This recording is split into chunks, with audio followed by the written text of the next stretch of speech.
صباح او مساء الورد على حسب وصول الفيديو ده ليك. حلقة النهاردة هنكمل شوية في الماورائيات، هنتكلم شوية في الرعب، هنتكلم النهاردة عن الجاسوم.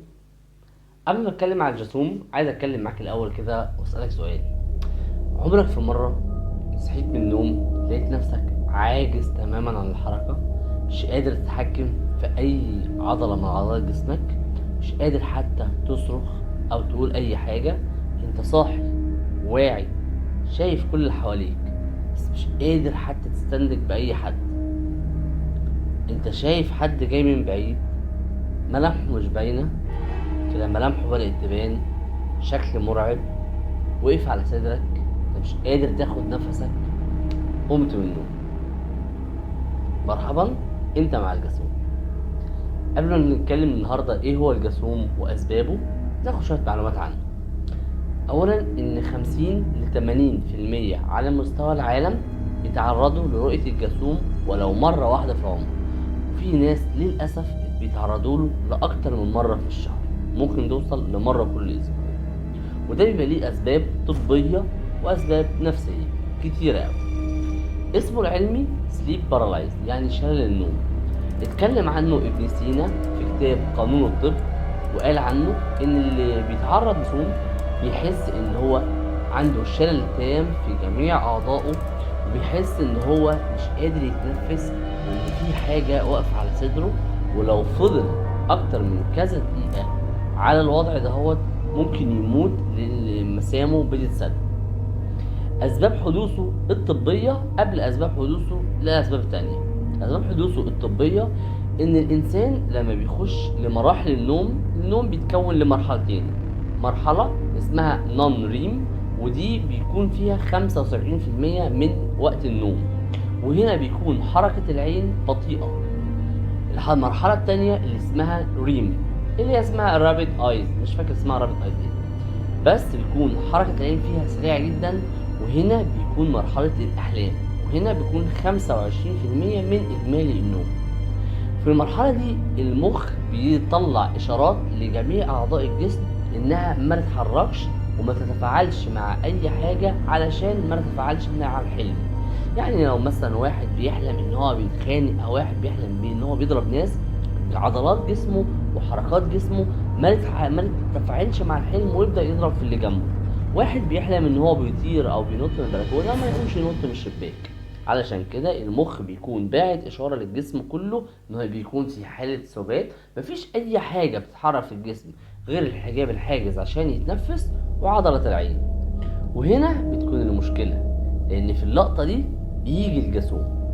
او بمعنى اصح هنرجع للحلقه اللي فاتت بتاعت القرين، لان وجود القرين بيكون ان هو بيتجول في احلامنا، فلما القرين بيلاقي الانسان في اضعف حالاته بيقدر يسيطر عليه سيطرة كاملة. وفي اللقطة دي لو الانسان صحي في 25% دول من مرحلة النوم بيلاقي ان هو عنده شلل تام في جسمه، مش قادر ان هو يتحرك، بس بيكون شايف ايه؟ الله اعلم، بس بيكون الاكتر ان هو شايف قرينه في حالة تلبس كامل قدامه، انه بيبقى قاعد زي ما احنا بنشوف في الصور، وشه في وشه بيتفرج عليه من عينيه. الجاسوم انتشر في كل ثقافات العالم من اول زمان لحد اليومين دول.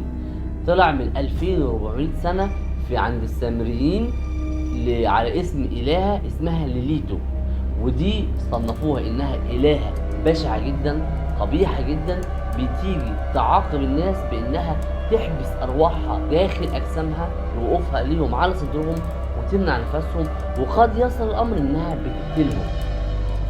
وبرضه في ايطاليا في حاجه اسمها الباند فيكي، ودي بتكون عباره عن ساحره شريره عجوزه جدا، بتيجي لبعض الناس اللي بتنزل عليهم لعنتها المفروض، وبتكون عباره عن انها ساحره شعرها طويل شكلها وحش، بتيجي تقف على جسم الانسان لحد لما تفقده النفس تماما او لحد لما يموت. ظهر الجاسوم في حضارات كتيرة جدا، وظهر حتى في ايامنا المعاصرة، وحضرتك وانت تتفرج عليها نفسك هتكون ارتبط في دماغك بكذا واحد حكى لك، او انت نفسك حصل معاك نفس الموقف ده، لان الموقف ده انا اتعرضت له بصفة شخصية فاكر الموقف ده لحد النهارده، بس ما كنتش اعرف يعني ايه جاسوم او يعني ايه اي حاجه عندها، لدرجه ان انا ساعتها افتكرت ان انا خلاص مت، وان انا مستني بقى ملائكه الموت اللي هم يجوا يطلعوا روحي، لان انا كنت فعلا ساعتها نايم. كان ساعتها كان الظهر، ما كانش بالليل. انا كنت نايم، مش حاسس، يعني مش حاسس باي حاجه، بس انا شايف اللي حواليا، شايف الراجل اللي كان قاعد قدامي كان بيتفرج على التلفزيون، انا فاكر ساعتها، وكان شايف اللي حواليا كلهم، بس انا مش قادر اصرخ حتى او ان انا استنجد بيهم. في ناس كتيرة حكت لي عن الموضوع دوت، ان هو كان نايم وشاف خيال لشخص واقف قدامه عند الباب، وبدأ يقرب منه لدرجة ان اللي بيكلمني نفسه بيقول لي انا غمضت عينيا من الرعب، بعد كده قمت من النوم مرة واحدة وما لقيتش حاجة حواليا. انت نفسك لو تعرضت لموقف من المواقف دي، اتمنى انك تحكيها لي في الكومنتات، او تعرفني فيها، او تتواصل معايا باي وسيلة من التواصل الاجتماعي.